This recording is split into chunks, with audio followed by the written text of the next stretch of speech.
Բարեկալուս Civilnet, հայկական Տելեկոմ Արմենիա եւ ադրբեջանական Aztelecom-ի համագործակցության մասին տեղեկատվությունը Հայաստանում բուրըն քննարկումների պատճառ դարձավ։ Այդ քննարկումների առանցքում մեկ հիմնական հարց էր կարելի ասել, թե արդյոք Հայաստանը նախ ինտերնետի հարցում կախվածություն է ձեռք բերում Ադրբեջանից եւ երկրորդը արդյոք դա անվտանգային ռիսկեր է ստեղծում Հայաստանի համար։ Այս եւ այլ հարցերի շուրջ Civilnet-ի տաղավարում ես կզրուցեմ Եվրոպայի մերձավոր արևելքի կենտրոնական Ասիայի տարածաշրջանային ինտերնետ ռեգիստրի RIPE NCC-ի ներկայացուցիչ Վահան Հովսեփյանի հետ։ Բարև ձեզ։ Բարև ձեզ։ Շնորհակալ եմ հրավեր ընդունելու համար։ Պարոն Հովսեփյան, տարբեր պնդումներ կան այս գործարքի շուրջ, անվտանգայինից մինչև էլի անվտանգային հետ մեծ հաշվով փոխկապակցված, արդյոք Հայաստանը ինտերնետի հարցում կախվածություն է ձեռք բերում Ադրբեջանից, արդյոք Ադրբեջանը կարողանում է վերահսկել հայկական ինտերնետ տրաֆիկը, որը կարող է անցնել Ադրբեջանի տարածքով, եւ այլ եւ այլ։ Եվ արդյոք այդ ձև կարող է նաև այդ կերպ կարող է նաև հայկական օգտատերերի հայ օգտատերերի վարքագիծը, այսպես ասած, պրոֆիլավորել ինտերնետում։ Ինչն է այստեղ ճիշտ, ինչն է այստեղ սխալ։ Արդյոք Հայաստանը կախվածություն է ձեռք բերում Ադրբեջանից ինտերնետի հարցում եւ արդյոք սա անվտանգային ռիսկ է։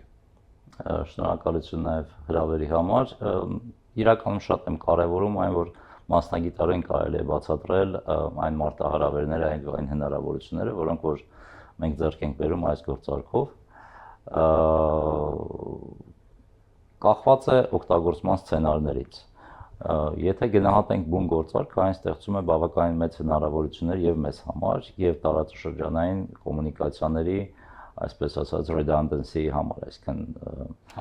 ապաշրջափակման համար, ինչպես նաեւ ալտերնատիվ երթուղիների համար։ Ինչպես եթե երևի թե գիտեք, Հայաստանը գրեթե ամբողջապես կապված է մեկ կապուղուց, որով հիմնական տրաֆիկը գնում է Եվրոպա, դա Կավկասոս on-line կապուղին է։ Որը էլի ադրբեջանական սեփականատեր ունի։ Այո, բայց նա գրանցված է Վրաստանում, վերահսկվում է վրացական իշխանությունների կողմից, ռեգուլատորի կողմից։ Վրացական իրավաբանական անձ է։ Վրացական իրավաբանական անձ է, այո։ Մենք այստեղ երևի թե ավելի շատ կարող ենք ձեռքբերումներ ունենալ, քան թե մարտահրավերներ։ Եթե մենք խոսենք օրինակ բուն ֆիզիկական անձանց անվտանգության մասին, կախված տարբեր սցենարներից այդ անվտանգությունը կարող է բարձրանալ կամ կարող է նաև ցածրանալ։ Եթե օրինակ մենք ինտերնետ չունենանք Վրաստանի տարածքով եւ ինչ-ինչ կապուղիներով կարողանանք Ադրբեջանի կապուղիներից օգտվել, բնականաբար դա անվտանգության առումով կարող է ավելացնել հնարավորությունները հասարակ յուզերներին, որովհետև նրանք այսպես թե այնպես այդ ինտերնետը կունենան, բայց եթե մենք չապահովենք այդ անվտանգությունը տարբեր միջոցներով, բնականաբար այդ անվտանգությունը կնվազի։ Օրինակ, ինչպես է նվազելու եւ ինչպես ենք մենք կարողանալու ապահովել համապատասխան միջոցներով այդ անվտանգությունը։ Օրինակ, Ադրբեջանը ինչ կարող անել այդ կաբելի հետ, չգիտեմ, որը անցնում է օրինակ իր տարածքով, եւ եթե մի պատկերացնենք, որ Հայաստանը հիմնական այդ ուղղությունից կարող է ստանալ ինտերնետ, ինչ իրավիճակներով պայմանավորված։ Երևի թե ավելի լայն պետք է պատկերին նայել իրականում, որովհետեւ մենք չգիտեմ քննարկել ենք թե չենք քննարկել, բայց տարածաշրջանում եւ Կովկասի տարածաշրջանում եւ Կենտրոնական Ասիայի տարածաշրջանում տեղի են ունենում գործընթացներ, որոնք որ պահանջում են այդպիսի երթուղիների ապաշրջափակում կամ գործարկում։ Այդ գործընթացներից մեկը Հայաստանում Firebird-ի գործարկումն է եւ երկրորդը Ղազախստանում նմանատիպ հնարավորության գործարկումն է, որտեղ նույնպես մասնակցում է Firebird-ը։ Կենտրոնական Ասիան ցավոք սրտի նույնպես ունի ինտերնետի խնդիրներ եւ պետք է հասկանալ, որ Firebird-ի այնտեղի կառույցները կամ այդ կառույցները, որտեղ որ Firebird-ը նույնպես մասնակցում է, իրենք նույնպես կայուն կապ պետք է ունենան այն ընկերությունների հետ, ովքեր որ պետք է օգտվեն։ Եթե դուք նայեք քարտեզով պետք է տեսնեք, որ ներկայումս կառուցվում է եւս մեկ ենթակառուցվածք, որը որ Azertelecom-ը եւ Ղազախտելեկոմը կառուցում են Կասպից ծովի վրայով, եւ գուցե այդ երկու այո, Մալուխը, եւ գուցե այդ ենթակառուցվածքը նույնպես պետք է ինչ-ինչ ձևով կապված լինի Firebird-ի հայկական կառույցի հետ կամ ոչ։ Ամեն դեպքում, եթե մենք նայում ենք, որ Ես ճիշտ եմ հասկանում, որ սա զուտ Ադրբեջանից Ադրբեջան միայն տարանցման մասին չէ։ Մեծ պատկերում սա կարող է նաև Կենտրոնական Ասիային Կենտրոնական Ասիայի երկրներին, տևյալ Ղազախստանում նոր արհեստական բանականության համար դատա կենտրոնի կառուցման համար ծառայել։ Կարող է ծառայել, որովհետև եթե օրինակ Վրաստանով կապուղիները ինչ-ինչ պատճառով խափանվեն, միանշանակ այդ կապուղին, որը հիմա կառուցվում է, օգտագործվելու է միանշանակ։ Հա։ Իսկ բացի այդ մեծ ծրագրից, մեծ պատկերից, հա, օրինակ այս հարցերը մեծ հաշվով առաջ են գալիս, որովհետև չկա այդ վստահությունը Հայաստանի եւ Ադրբեջանի միջեւ, չկա այդ վստահությունը հայաստանցիների եւ ադրբեջանցիների միջեւ, հա, որովհետև նույնիսկ կաբելը անցնում Վրաստանի տարածքով, ոչ մեկ այդ հարցերը չի տալիս, ինչ կարող են անել այդ կաբելի կամ ինտերնետ տրաֆիկի հետ։ Բայց այնուամենայնիվ սցենարային դիտարկենք, հա, ասվում է, որ հայ օգտատերերի վարքագիծը կարող է պրոֆիլավորել DPI ինչ որ մեխանիզմի միջոցով, դա Deep Packet Inspection այո մեխանիզմն է։ Team Telecom-ը հայտարարել է, որ որոշակի տեխնոլոգիա է կիրառվելու, DVDM տեխնոլոգիան է կիրառվելու, որը որ էապես նվազեցնում է այդպիսի ռիսկերը, բայց դա վերջնական լուծում չէ իրականում։ DVDM տեխնոլոգիան մի քիչ տեխնիկական մասերով ենք հիմա խորանում, DVDM տեխնոլոգիան չնայած որ գործարկում է, պետք է հասկանալ ինչ ծառայություններ են օգտագործվելու այդ DVDM տեխնոլոգիայի միջոցով։ Եթե այդտեղ կա օրինակ IP tunneling, եթե այդտեղ կա IP transit եւ այլն, շատ մեծ կարեւորություն է դրվում Հայաստանում օրինակ երթուղային անվտանգության պրոտոկոլների deployment-ի վրա, գործարկման վրա։ Ինչը եթե մենք նայենք տարածաշրջանային ցուցանիշները, Հայաստանը շատ ցածր է, օրինակ Հայաստանում այդ տեխնոլոգիան 14%-ով է ընդամենը գործարկված։ Կարող ենք ասել, որ Վրաստանում ավելի քիչ է իհարկե գործարկված, բայց այն որ Հայաստանում 14% է, ցույց է տալիս, որ մենք թիրախավորված ենք դեռ։ Ու եթե մենք նայենք օրինակ մեկ մյուս տեխնոլոգիական առավելության վրա, որը որ կոչվում է ASPA, ASPA-ն ընդհանրապես գործարկված չի, ինչը որ եթե մենք ուզում ենք անվտանգ լինենք այս դեպքում նույնպես, դա շատ մեծ կարևորություն ունի, որ դա նույնպես գործարկվի։ Մեզ մոտ հասկանում եք, հնարավոր է այդպիսի օրինակ վարքագծային ուսումնասիրություն անել, բայց վարքագծային ուսումնասիրություն անում են այն դեպքերում հիմնականում, երբ որ չես կարողանում գտնել այդ մարդու կամ այդ կազմակերպության վարքագիծը բաց տվյալներով։ Իսկ եթե դուք նայեք մեր իրավիճակում, հայաստանյան իրավիճակում ամեն ինչ բաց է։ Ինչ է նշանակում վարքագծային ուսումնասիրություն, այսինքն որպեսզի հասկանաս մարդը տվյալ դեպքում ինչ ռեսուրսից է օգտվում, Facebook-ից է օգտվում, YouTube-ից է օգտվում, ինչ է նշանակում։ Դա շատ հեշտ է իրականում անել, դա վարքագծային ուսումնասիրություն չի։ Վարքագծային ուսումնասիրությունը նա է, որ օրինակ դուք չգիտեք մարդը երբ է տաքսի պատվիրում, որպեսզի իր բնակարանից իջնի աշխատավայր, եւ դուք ունեք տեղեկատվություն, օրինակ երբ է ինքը զարթնում եւ երբ է ինքը անում լանչ։ Միշտ նույն օրերը ինքը վճարում է այստեղ, բուձիլնիկը խփում է այնտեղ եւ այլն։ Ու դուք տեղից ենթադրություն անելով արդեն հասկանում եք, որ երևի թե ինքը այս ժամանակահատվածում հաստատ ճանապարհին է լինելու։ Վարքագծայինը դա է, ինքը տալիս է ընդհանուր պատկերներ։ Ինքը տալիս է ընդհանուր տվյալ, որը կարելի է ուսումնասիրել, հասկանալ այդ մարդը ում հետ է լինում, այդ մարդը որտեղ է լինում կամ այդ կայքը ինչպես է աշխատում, հա, բայց ինքը քեզ հստակություն չի տալիս։ Ինքը չի տալիս կոնկրետ տվյալ, որ մարդը տվյալ դեպքում ինչ ինտերնետային ինչ ռեսուրսներից է օգտվում։ Նայեք,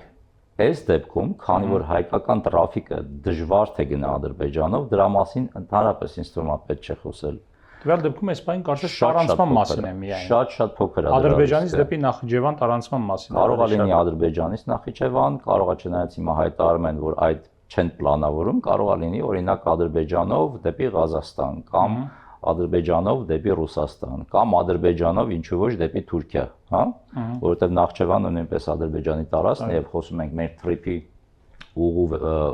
ընթացքում էլի հեռահաղորդակցության մալուխների մասին։ Այդ ամեն ինչը կա, բայց մենք պետք է խոսենք ոչ թե հենց մարդու անվտանգության մասին, այլ ավելի շատ Հայաստանի տարածաշրջանային կարևորության մասին։ Մենք Հայաստանում, եթե օրինակ համեմատենք նույն Ադրբեջանի հետ, ունենք որոշակի հեռահաղորդակցության ենթակառուցվածքներ, որոնք շատ ավելի մեծ են, շատ ավելի առավել են, քան թե Ադրբեջանում, որից խոսեմ օրինակ root server-ների մասին։ Հայաստանում կա կրկնակի անգամ ավելի root server-ներ։ Ինչ է դա root server։ Root server-ները դա հեռահաղորդակցության ենթակառուցվածքի մի մաս է, որը շատ կարևոր է։ Երբ որ դու ինտերնետից օգտվում ես, այսպես թե այնպես դու դիմում ես դրանց, որպեսզի քեզ երթուղիները տան։ Վրաստանում ընդամենը 2 հատ root server կա, Հայաստանում կա մոտավորապես 5 root server, ինչը որ նախկինում ընդհանրապես այնտեղ չկար, կամ մի հատ էր թե 2 հատ էր։ Դա մենք կարող ենք օգտագործել որպես տարածաշրջանային մրցունակության ոնց որ առավելություն։ Բայց եթե մենք նայում ենք օրինակ գլոբալ պատկերով այն տենդենսներով, որը որ տարածաշրջանը գնում է, մենք շատ հետ ենք իրականում Հայաստանի մասին է խոսքը։ Գոյություն ունի օրինակ Europe Global Gateway ծրագիրը, որի շրջանակներում Եվրոպան մոտ 300 միլիարդ եվրոյի ֆինանսներ է հատկացնում Եվրոպան տարածաշրջաններին տարբեր կապելու համար։ Գլոբալ դարպասներ ծրագիրը, այո։ Այդ տարածաշրջանային ծրագրի շրջանակներում եւ մենք ենք աշխատում եւ Վրաստանն է եւ Թուրքիան է աշխատում եւ այլն։ Եթե դուք Միջին Միջանցքի մասին է խոսում։ Միջին Միջանցքի մասին է հիմա խոսում իրականում, մինչ այդ խոսվում էր օրինակ ծրագիր կար Եվրոպան, Վրաստանին եւ Հայաստանին միացնելու կապուղիներով միացնելու համար մալուխային։ Այդ Սևծովյան կաբելի մասին։ Սևծովյան մի քանի կաբելների մասին էր խոսքը, մեկը Ռումինիա պետք է գնար, մեկը պետք է անմիջապես միանալ, մեկը Թուրքիա եւ Վրաստան պետք է գար եւ այլն։ Ցավոք սրտի ոչ մի այդ նախաձեռնություններում Հայաստանը, վերջի տվյալը 2023 թվականի տվյալը պաշտոնական, որ EIB-ն սպասում է Հայաստանի առաջարկությանը։ Հայաստանն նաև բավականին պրոակտիվ էր եւ Վրաստանի հետ այդ փոխադարձ տրաֆիկի փոխանակման հարցում նախաձեռնություններ անելու եւ Իրանի եւ Թուրքմենստանի իրականում։ Հասկացա։ Լավ, հաջորդ պնդումներից մեկը այն է, որ IP ոնց որ ֆիքսված կամ ստատիկ IP հասցեները օգտագործողները մեծ ռիսկի տակ են։ Իսկ մարդիկ, որոնք օգտագործում են որոշակի IP հասցեներ Հայաստանում, այս կապուղով, եթե մենք Ադրբեջանից ինտերնետ ենք ստանում, թեպետ դրա մասին դեռևս չի հայտարարվում, բայց այնուամենայնիվ որոշակի ռիսկային զոնայում են գտնվելու։ Եթե մենք ստանանք ինտերնետը Ադրբեջանի տարածքով, եթե մենք չկիրառենք այդ մեխանիզմները, անվտանգության մեխանիզմները, որոնց մասին ես խոսեցի, այո, գուցեև դրանք լրացուցիչ ռիսկ ունենան, բայց այդ ռիսկը շատ ցածր է։ Բայց ինչ ռիսկ է դա, ինչ կարող է լինել, եթե այդ ռիսկը նյութականացվի օրինակ։ Դե եթե օրինակ հիմա